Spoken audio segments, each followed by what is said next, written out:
ಒಬ್ಬ ವ್ಯಕ್ತಿ ತಿಂಗಳಿಗೆ 3,000 ರೂಪಾಯಿ ಸಂಬಳ ಪಡೆಯುತ್ತಾನೆ. ಮತ್ತೊಬ್ಬ ವ್ಯಕ್ತಿ ಕೂಡ 3,000 ರೂಪಾಯಿ ಸಂಬಳ ಪಡೆಯುತ್ತಾನೆ. ಆದರೆ 10 ವರ್ಷಗಳ ನಂತರ ಒಬ್ಬನು ಇನ್ನೂ ಸಾಲದಲ್ಲಿ ಮುಳುಗಿದ್ದಾನೆ, ಮತ್ತೊಬ್ಬನು ಕೋಟಿ ರೂಪಾಯಿಗಳ ಆಸ್ತಿಯನ್ನು ನಿರ್ಮಿಸಿದ್ದಾನೆ. ಇಬ್ಬರ ಆದಾಯ ಒಂದೇ ಆಗಿದ್ದರೂ ಫಲಿತಾಂಶವೇಕೆ ಬೇರೆ ಬೇರೆಯಾಗಿದೆ? ಈ ಪ್ರಶ್ನೆಗೆ ಉತ್ತರವನ್ನು ಪ್ರಸಿದ್ಧ ಹಣಕಾಸಿನ ಪುಸ್ತಕಗಳಲ್ಲಿ ಒಂದಾದ ರಿಚ್ ಡ್ಯಾಡ್ ಪೂರ್ ಡ್ಯಾಡ್ ನೀಡುತ್ತದೆ. ಈ ಪುಸ್ತಕ ಕೇವಲ ಹಣ ಸಂಪಾದಿಸುವುದನ್ನು ಕಲಿಸುವುದಿಲ್ಲ, ಹಣದ ಬಗ್ಗೆ ನಿಮ್ಮ ಆಲೋಚನೆ ಮತ್ತು ಜೀವನದ ದೃಷ್ಟಿಕೋನವನ್ನು ಬದಲಾಯಿಸುತ್ತದೆ. ಇಂದಿನ ವಿಡಿಯೋದಲ್ಲಿ ಈ ಪುಸ್ತಕದ ಪ್ರಮುಖ ಪಾಠಗಳನ್ನು ಸರಳ ಕನ್ನಡದಲ್ಲಿ ತಿಳಿದುಕೊಳ್ಳೋಣ. ಈ ವಿಡಿಯೋವನ್ನು ಕೊನೆಯವರೆಗೂ ನೋಡಿ, ಏಕೆಂದರೆ ಕೊನೆಯ ಪಾಠ ನಿಮ್ಮ ಹಣಕಾಸಿನ ಜೀವನವನ್ನು ಬದಲಾಯಿಸಬಹುದು. ನಮಸ್ಕಾರ ಸ್ನೇಹಿತರೆ, ಸ್ಮಾರ್ಟ್ ಮೈಂಡ್ ಕ್ಲಬ್ ಯೂಟ್ಯೂಬ್ ಚಾನಲ್ಗೆ ನಿಮಗೆ ಸ್ವಾಗತ. ನಮ್ಮ ಚಾನಲ್ನಲ್ಲಿ ನಾವು ಹಣಕಾಸು, ಹೂಡಿಕೆ, ವ್ಯವಹಾರ ಮತ್ತು ಜೀವನದಲ್ಲಿ ಯಶಸ್ಸು ಸಾಧಿಸಲು ಸಹಾಯ ಮಾಡುವ ವಿಷಯಗಳನ್ನು ಸರಳ ಕನ್ನಡದಲ್ಲಿ ಹಂಚಿಕೊಳ್ಳುತ್ತೇವೆ. ಇಂದು ನಾನು ಮಾತನಾಡುತ್ತಿರುವ ಪುಸ್ತಕ ರಿಚ್ ಡ್ಯಾಡ್ ಪೂರ್ ಡ್ಯಾಡ್. ಇದರ ಲೇಖಕರು ರಾಬರ್ಟ್ ಕಿಯೋಸಾಕಿ. 1997ರಲ್ಲಿ ಪ್ರಕಟವಾದ ಈ ಪುಸ್ತಕವು ವಿಶ್ವದಾದ್ಯಂತ ಕೋಟ್ಯಾಂತರ ಪ್ರತಿಗಳು ಮಾರಾಟವಾಗಿವೆ ಮತ್ತು 50ಕ್ಕೂ ಹೆಚ್ಚು ಭಾಷೆಗಳಿಗೆ ಅನುವಾದವಾಗಿದೆ. ಈ ಪುಸ್ತಕದ ವಿಶೇಷತೆ ಏನೆಂದರೆ ಇದು ದೊಡ್ಡ ಹಣಕಾಸಿನ ಪದಗಳನ್ನು ಬಳಸುವುದಿಲ್ಲ, ಬದಲಾಗಿ ಸರಳ ಕಥೆಗಳ ಮೂಲಕ ಹಣದ ನಿಜವಾದ ಅರ್ಥವನ್ನು ಕಲಿಸುತ್ತದೆ. ಲೇಖಕರು ತಮ್ಮ ಜೀವನದಲ್ಲಿದ್ದ ಇಬ್ಬರು ತಂದೆಯಂತಹ ವ್ಯಕ್ತಿಗಳ ಬಗ್ಗೆ ಹೇಳುತ್ತಾರೆ. ಮೊದಲ ವ್ಯಕ್ತಿ ಅವರ ಸ್ವಂತ ತಂದೆ. ಅವರು ಉನ್ನತ ಶಿಕ್ಷಣ ಪಡೆದವರು, ಒಳ್ಳೆಯ ಸರ್ಕಾರಿ ಉದ್ಯೋಗದಲ್ಲಿ ಇದ್ದವರು, ಆದರೆ ಜೀವನ ಪೂರ್ತಿ ಹಣಕಾಸಿನ ಸಮಸ್ಯೆಗಳನ್ನು ಎದುರಿಸಿದರು. ಪುಸ್ತಕದಲ್ಲಿ ಇವರನ್ನು ಪೂರ್ ಡ್ಯಾಡ್ ಎಂದು ಕರೆಯಲಾಗಿದೆ. ಎರಡನೆಯ ವ್ಯಕ್ತಿ ಅವರ ಸ್ನೇಹಿತನ ತಂದೆ.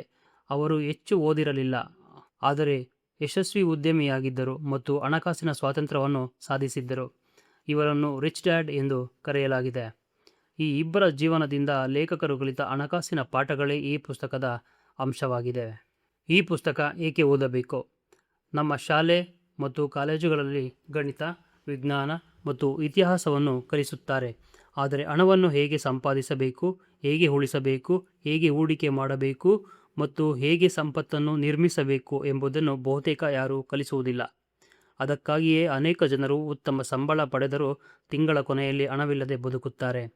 ಈ ಪುಸ್ತಕ ಹೇಳುವುದು ಒಂದು ಸರಳ ಆದರೆ ಶಕ್ತಿಯುತ ಸತ್ಯ: ಶ್ರೀಮಂತರು ಹಣಕ್ಕಾಗಿ ಕೆಲಸ ಮಾಡುವುದಿಲ್ಲ, ಹಣವೇ ಅವರಿಗಾಗಿ ಕೆಲಸ ಮಾಡುತ್ತದೆ. ಈ ಒಂದು ಆಲೋಚನೆಯನ್ನು ಅರ್ಥ ಮಾಡಿಕೊಂಡರೆ ನಿಮ್ಮ ಹಣಕಾಸಿನ ದೃಷ್ಟಿಕೋನವೇ ಬದಲಾಗಬಹುದು. ಈ ಪುಸ್ತಕದ ಮೊದಲ ಮತ್ತು ಅತ್ಯಂತ ಪ್ರಮುಖ ಪಾಠಕ್ಕೆ ಬರೋಣ. ಲೆಸನ್ ನಂಬರ್ 1: ಹಣಕ್ಕಾಗಿ ಕೆಲಸ ಮಾಡಬೇಡಿ, ಹಣವೇ ನಿಮಗಾಗಿ ಕೆಲಸ ಮಾಡುವಂತೆ ಮಾಡಿ. ಈ ಪುಸ್ತಕದ ಅತ್ಯಂತ ದೊಡ್ಡ ಸಂದೇಶ ಇದೇ ಆಗಿದೆ. ನಮ್ಮಲ್ಲಿ ಹೆಚ್ಚಿನ ಜನರ ಜೀವನ ಹೀಗಿರುತ್ತದೆ: ಶಾಲೆಗೆ ಹೋಗುತ್ತೇವೆ, ಒಳ್ಳೆಯ ಅಂಕಗಳನ್ನು ಪಡೆಯುತ್ತೇವೆ, ಉದ್ಯೋಗಕ್ಕೂ ಸೇರುತ್ತೇವೆ, ಪ್ರತಿ ತಿಂಗಳು ಸಂಬಳವೂ ಪಡೆಯುತ್ತೇವೆ. ಆ ಸಂಬಳದಿಂದ ಮನೆಗೆ ಬಾಡಿಗೆ, EMI, ವಿದ್ಯುತ್ ಬಿಲ್, ಮಕ್ಕಳ ಶಿಕ್ಷಣ, ದಿನನಿತ್ಯದ ಖರ್ಚುಗಳನ್ನು ಪಾವತಿಸುತ್ತೇವೆ. ತಿಂಗಳ ಕೊನೆಯಲ್ಲಿ ಮತ್ತೆ ಹಣ ಖಾಲಿಯಾಗುತ್ತದೆ. ಮುಂದಿನ ಸಂಬಳಕ್ಕಾಗಿ ಕಾಯುತ್ತೇವೆ. ಈ ಚಕ್ರ ವರ್ಷಗಳವರೆಗೆ ಮುಂದುವರಿಯುತ್ತದೆ. ರಾಬರ್ಟ್ ಕಿಯೋಸಾಕಿ ಇದನ್ನು ರ್ಯಾಟ್ ರೇಸ್ ಎಂದು ಕರೆಯುತ್ತಾರೆ. ಅಂದರೆ ಓಡುತ್ತಲೇ ಇರುತ್ತೇವೆ, ಆದರೆ ಜೀವನದಲ್ಲಿ ದೊಡ್ಡ ಹಣಕಾಸಿನ ಸ್ವಾತಂತ್ರ್ಯ ಸಿಗುವುದಿಲ್ಲ. ಇದಕ್ಕೆ ವಿರುದ್ಧವಾಗಿ ಶ್ರೀಮಂತರು ಏನು ಮಾಡುತ್ತಾರೆ? ಅವರು ತಮ್ಮ ಆದಾಯದ ಒಂದು ಭಾಗವನ್ನು ಹೂಡಿಕೆ ಮಾಡುತ್ತಾರೆ. ಆ ಹೂಡಿಕೆಯಿಂದ ಮತ್ತಷ್ಟು ಆದಾಯವನ್ನು ಪಡೆಯುತ್ತಾರೆ. ನಂತರ ಆ ಆದಾಯವನ್ನು ಮತ್ತೆ ಹೂಡಿಕೆ ಮಾಡುತ್ತಾರೆ. ಹೀಗೆ ಅವರು ಹಣವೇ ಅವರಿಗಾಗಿ ಕೆಲಸ ಮಾಡಲು ಆರಂಭಿಸುತ್ತದೆ. ಉದಾಹರಣೆಗೆ, ನೀವು ತಿಂಗಳಿಗೆ 50,000 ರೂಪಾಯಿ ಸಂಬಳ ಪಡೆಯುತ್ತಿದ್ದೀರಿ ಎಂದು ಊಹಿಸಿಕೊಳ್ಳಿ. ಆದರೆ ಪ್ರತಿ ತಿಂಗಳು 10,000 ರೂಪಾಯಿಯನ್ನು ಮ್ಯೂಚುವಲ್ ಫಂಡ್ ಅಥವಾ ಇತರೆ ದೀರ್ಘಾವಧಿಯ ಹೂಡಿಕೆಯಲ್ಲಿ ಹೂಡಿಕೆ ಮಾಡಿದರೆ, ವರ್ಷಗಳ ನಂತರ ಆ ಹೂಡಿಕೆ ನಿಮಗೆ ಹೆಚ್ಚುವರಿ ಆದಾಯದ ಮೂಲವಾಗಬಹುದು.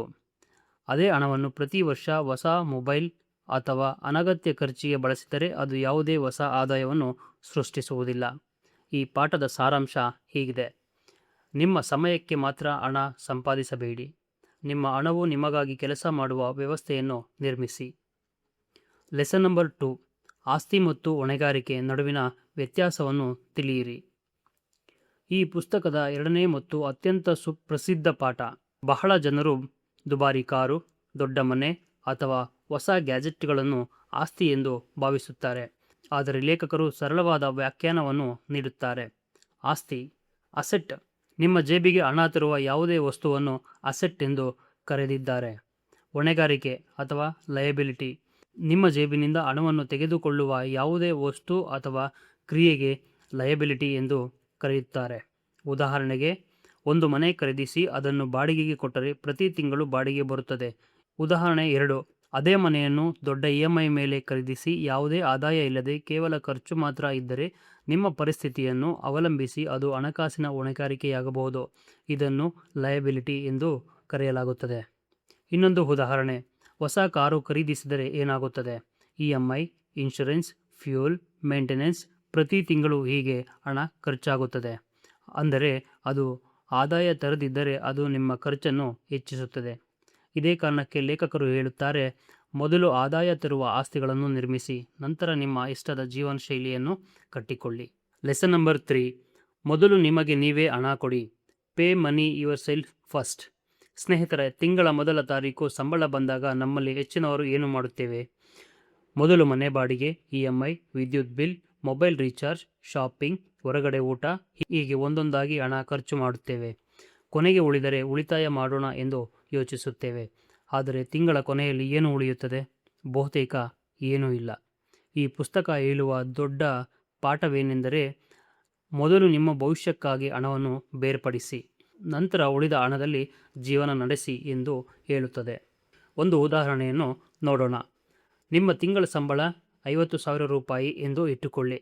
ತಿಂಗಳ ಆರಂಭದಲ್ಲಿ 10% ಅಥವಾ 20% ಅಂದರೆ 5ರಿಂದ 10,000 ರೂಪಾಯಿಯನ್ನು ಉಳಿತಾಯ ಅಥವಾ ಹೂಡಿಕೆಗೆ ಬೇರ್ಪಡಿಸಿ. ನಂತರ ಉಳಿದ ಹಣದಲ್ಲಿ ನಿಮ್ಮ ಖರ್ಚುಗಳನ್ನು ನಿರ್ವಹಿಸಿ. ಆರಂಭದಲ್ಲಿ ಇದು ಕಷ್ಟವೆನಿಸಬಹುದು, ಆದರೆ ಕೆಲವು ತಿಂಗಳುಗಳ ನಂತರ ಇದೇ ಅಭ್ಯಾಸ ನಿಮ್ಮ ಹಣಕಾಸಿನ ಜೀವನವನ್ನು ಬದಲಾಯಿಸುತ್ತದೆ. ಯಾಕಂದರೆ ಶ್ರೀಮಂತರಾಗುವವರು ಮೊದಲು ತಮ್ಮ ಭವಿಷ್ಯವನ್ನು ಸುರಕ್ಷಿತಗೊಳಿಸುತ್ತಾರೆ, ನಂತರ ಇಂದಿನ ಖರ್ಚುಗಳನ್ನು ಮಾಡುತ್ತಾರೆ. ಲೆಸನ್ ನಂಬರ್ 4, ಹಣಕಾಸಿನ ಶಿಕ್ಷಣವೇ ನಿಜವಾದ ಆಸ್ತಿ. ಈ ಪುಸ್ತಕದ ಅತ್ಯಂತ ಪ್ರಭಾವಶಾಲಿ ವಿಚಾರಗಳಲ್ಲಿ ಇದು ಕೂಡ ಒಂದು. ಲೇಖಕರು ಹೇಳುತ್ತಾರೆ, ಶಾಲೆ ಮತ್ತು ಕಾಲೇಜುಗಳು ನಿಮಗೆ ಉದ್ಯೋಗ ಪಡೆಯಲು ಸಹಾಯ ಮಾಡುತ್ತವೆ, ಆದರೆ ಹಣಕಾಸಿನ ಸ್ವಾತಂತ್ರ್ಯ ಪಡೆಯಲು ಹಣಕಾಸಿನ ಶಿಕ್ಷಣ ಬೇಕು. ನಾವು ಶಾಲೆಯಲ್ಲಿ ಕಲಿಯುವುದು ಗಣಿತ, ವಿಜ್ಞಾನ, ಇತಿಹಾಸ ಮತ್ತು ಇತರೆ ಭಾಷೆಗಳನ್ನು ಶಾಲೆ ಕಾಲೇಜುಗಳಲ್ಲಿ ಕಲಿಯುತ್ತೇವೆ. ಆದರೆ ಎಷ್ಟು ಶಾಲೆಗಳು ಈ ವಿಷಯವನ್ನು ಕಲಿಸುತ್ತವೆ? ಹೂಡಿಕೆ ಮಾಡುವುದು ಹೇಗೆ, ಟ್ಯಾಕ್ಸ್ ಹೇಗೆ ಕೆಲಸ ಮಾಡುತ್ತದೆ, ಕಂಪನಿ ಹೇಗೆ ಆರಂಭಿಸುವುದು, ಹಣವನ್ನು ಹೇಗೆ ಬೆಳೆಸುವುದು, ಇಂತಹ ವಿಷಯಗಳನ್ನು ಸಾಮಾನ್ಯವಾಗಿ ನಾವೇ ಸ್ವತಃ ಕಲಿಯಬೇಕಾಗುತ್ತದೆ. ಉದಾಹರಣೆ, ಇಬ್ಬರು ವ್ಯಕ್ತಿಗಳು ತಿಂಗಳಿಗೆ 1,00,000 ರೂಪಾಯಿ ಸಂಪಾದಿಸುತ್ತಿದ್ದಾರೆ ಎಂದು ಊಹಿಸಿಕೊಳ್ಳೋಣ. ಮೊದಲ ವ್ಯಕ್ತಿಗೆ ಹಣಕಾಸಿನ ಜ್ಞಾನವೇ ಇಲ್ಲ, ಸಂಪೂರ್ಣ ಹಣವನ್ನು ಖರ್ಚು ಮಾಡಿಬಿಡುತ್ತಾರೆ. ಎರಡನೆಯ ವ್ಯಕ್ತಿ ಹೂಡಿಕೆ, ಉಳಿತಾಯದ ಬಗ್ಗೆ ಕಲಿತಿರುತ್ತಾನೆ. 10 ವರ್ಷಗಳ ನಂತರ ಇವರಿಬ್ಬರ ಹಣಕಾಸಿನ ಸ್ಥಿತಿಯಲ್ಲಿ ದೊಡ್ಡ ವ್ಯತ್ಯಾಸ ಇರಬಹುದು. ಅದಕ್ಕಾಗಿಯೇ ಲೇಖಕರು ಹೇಳುತ್ತಾರೆ, ನಿಮ್ಮ ದೊಡ್ಡ ಆಸ್ತಿ ನಿಮ್ಮ ಜ್ಞಾನ. ಎಷ್ಟು ಕಲಿಯುತ್ತೀರೋ ಅಷ್ಟು ಉತ್ತಮ ನಿರ್ಧಾರಗಳನ್ನು ತೆಗೆದುಕೊಳ್ಳಬಹುದು. ಲೆಸನ್ ನಂಬರ್ 5, ಒಳ್ಳೆಯ ಸಾಲ ಮತ್ತು ಕೆಟ್ಟ ಸಾಲ. ಸ್ನೇಹಿತರೆ, ಸಾಲ ಎಂದರೆ ಯಾವಾಗಲೂ ಕೆಟ್ಟದ್ದು ಎಂದು ಹಲವರು ಭಾವಿಸುತ್ತಾರೆ.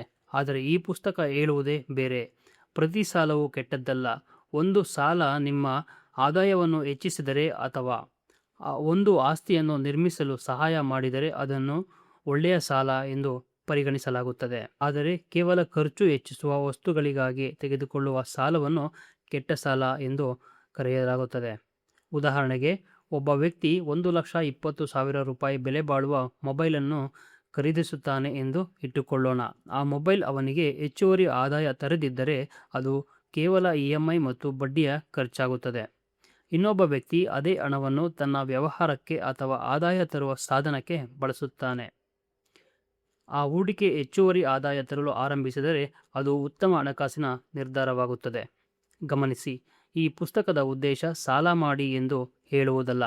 ಸಾಲ ತೆಗೆದುಕೊಳ್ಳುವಾಗ ಅದರ ಉದ್ದೇಶ ಮತ್ತು ಅಪಾಯವನ್ನು ಅರ್ಥ ಮಾಡಿಕೊಳ್ಳಿ ಎಂದು ಹೇಳುತ್ತದೆ. ಲೆಸನ್ ನಂಬರ್ 6, ಒಂದೇ ಆದಾಯದ ಮೇಲೆ ಅವಲಂಬಿತರಾಗಬೇಡಿ. ಇದು ಇಂದಿನ ಕಾಲದಲ್ಲಿ ಅತ್ಯಂತ ಮುಖ್ಯವಾದ ಪಾಠ. ಒಂದು ಉದ್ಯೋಗ ಇರುವುದು ಒಳ್ಳೆಯದು, ಆದರೆ ನಿಮ್ಮ ಸಂಪೂರ್ಣ ಹಣಕಾಸಿನ ಭವಿಷ್ಯವನ್ನು ಒಂದೇ ಆದಾಯದ ಮೇಲೆ ಅವಲಂಬಿತವಾಗಿಡುವುದು ಅಪಾಯಕಾರಿಯಾಗಬಹುದು. ನಿಮ್ಮ ಉದ್ಯೋಗ ಕಳೆದು ಹೋದರೆ ಏನಾಗುತ್ತದೆ? ಆದಾಯ ನಿಂತು ಹೋಗಬಹುದು. ಆದ್ದರಿಂದ ಲೇಖಕರು ಹೆಚ್ಚುವರಿ ಆದಾಯದ ಮೂಲಗಳನ್ನು ನಿರ್ಮಿಸಲು ಸಲಹೆ ನೀಡುತ್ತಾರೆ. ಕೆಲವು ಉದಾಹರಣೆಗಳು: ದೀರ್ಘಾವಧಿಯ ಹೂಡಿಕೆಗಳಿಂದ ಆದಾಯ, ಬಾಡಿಗೆಯಿಂದ ಆದಾಯ, ಸಣ್ಣ ವ್ಯವಹಾರ, YouTube channel, affiliate marketing, digital ಉತ್ಪನ್ನಗಳು ಅಥವಾ ಆನ್ಲೈನ್ ಸೇವೆಗಳು. ಇದರ ಅರ್ಥ ಎಲ್ಲವನ್ನು ಒಂದೇ ದಿನದಲ್ಲಿ ಆರಂಭಿಸಬೇಕು ಎಂದಲ್ಲ. ಒಂದು ಸ್ಥಿರ ಆದಾಯದ ಜೊತೆಗೆ ನಿಧಾನವಾಗಿ ಮತ್ತೊಂದು ಆದಾಯದ ಮೂಲವನ್ನು ನಿರ್ಮಿಸುವುದು ಉತ್ತಮ ಎಂದು ಹೇಳುತ್ತಾರೆ. ಕಾಲಕ್ರಮೇಣ ಅದು ನಿಮ್ಮ ಹಣಕಾಸಿನ ಭದ್ರತೆಯನ್ನು ಹೆಚ್ಚಿಸಬಹುದು. Lesson number 7. ತಪ್ಪು ಮಾಡಲು ಹೆದರಬೇಡಿ. ಹೆಚ್ಚಿನ ಜನರು ಒಂದು ದೊಡ್ಡ ತಪ್ಪು ಮಾಡುತ್ತಾರೆ. ಎಲ್ಲವೂ ಗೊತ್ತಾದ ಮೇಲೆ ಹೂಡಿಕೆ ಮಾಡುತ್ತೇವೆ. ಎಲ್ಲ ಮಾಹಿತಿ ಸಿಕ್ಕ ನಂತರ ವ್ಯವಹಾರ ಆರಂಭಿಸುತ್ತೇನೆ. ಆದರೆ ಆ ಸರಿಯಾದ ಸಮಯ ಬಹಳ ಬಾರಿ ಬರುವುದೇ ಇಲ್ಲ. ರಾಬರ್ಟ್ ಕಿಯೋಸಾಕಿ ಹೇಳುತ್ತಾರೆ, ಶ್ರೀಮಂತರು ಕೂಡ ತಪ್ಪುಗಳನ್ನು ಮಾಡುತ್ತಾರೆ, ಆದರೆ ಅವರು ಅದರಿಂದ ಕಲಿಯುತ್ತಾರೆ. ಯಶಸ್ಸು ಎಂದರೆ ಎಂದಿಗೂ ಸೋಲದಿರುವುದು ಅಲ್ಲ, ಪ್ರತಿ ಸೋಲಿನಿಂದ ಹೊಸ ಪಾಠ ಕಲಿತು ಮತ್ತೆ ಮುಂದೆ ಸಾಗುವುದು. ಉದಾಹರಣೆಗೆ, ಮೊದಲ ಹೂಡಿಕೆಯಲ್ಲಿ ನಿಮಗೆ ನಷ್ಟವಾಗಬಹುದು, ಆದರೆ ಆ ಅನುಭವದಿಂದ ಕಲಿತ ಪಾಠ ಮುಂದಿನ ಹೂಡಿಕೆಯಲ್ಲಿ ದೊಡ್ಡ ತಪ್ಪನ್ನು ತಪ್ಪಿಸಬಹುದು. Lesson number 8. ಅವಕಾಶಗಳನ್ನು ಗುರುತಿಸಿ. ಹಣಕಾಸಿನ ಯಶಸ್ಸು ಅನೇಕ ಬಾರಿ ಅವಕಾಶಗಳನ್ನು ಗುರುತಿಸುವ ಸಾಮರ್ಥ್ಯದ ಮೇಲೆ ಅವಲಂಬಿತವಾಗಿರುತ್ತದೆ.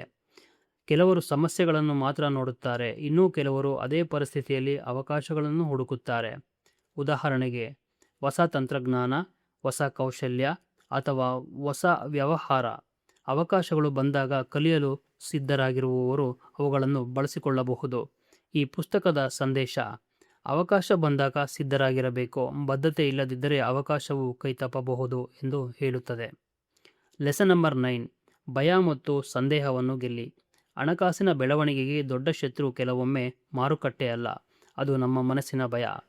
ನಮಗೆ ನಷ್ಟವಾದರೆ, ಜನರು ಏನು ಹೇಳುತ್ತಾರೆ, ನಾನು ಯಶಸ್ವಿಯಾಗದಿದ್ದರೆ, ಈ ಪ್ರಶ್ನೆಗಳು ಅನೇಕ ಜನರನ್ನು ಯಾವುದೇ ಕ್ರಮ ಕೈಗೊಳ್ಳದಂತೆ ಮಾಡುತ್ತದೆ. ರಾಬರ್ಟ್ ಕಿಯೋಸಾಕಿ ಹೇಳುವಂತೆ, ಜ್ಞಾನವು ಭಯವನ್ನು ಕಡಿಮೆ ಮಾಡುತ್ತದೆ. ಹೆಚ್ಚು ಕಲಿಯಿರಿ, ಸಣ್ಣ ಮಟ್ಟದಲ್ಲಿ ಆರಂಭಿಸಿ. ಅನುಭವ ಹೆಚ್ಚಿದಂತೆ ಆತ್ಮವಿಶ್ವಾಸವೂ ಹೆಚ್ಚುತ್ತದೆ. Lesson number 10.